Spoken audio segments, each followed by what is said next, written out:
टीकेची नोंद घेतली, काय काळजी करू नका. ते टीकेचं मोफत प्रवासाचं कौतुक कसं करतील?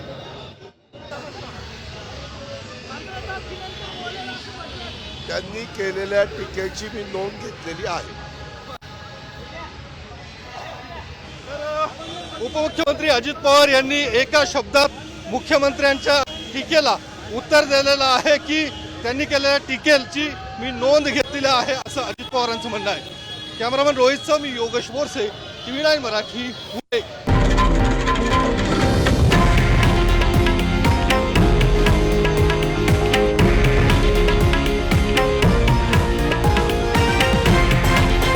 हे आहे देशातील नंबर 1 न्यूज नेटवर्क आणि आपण पाहत आहात TV9 मराठी, एकमेव.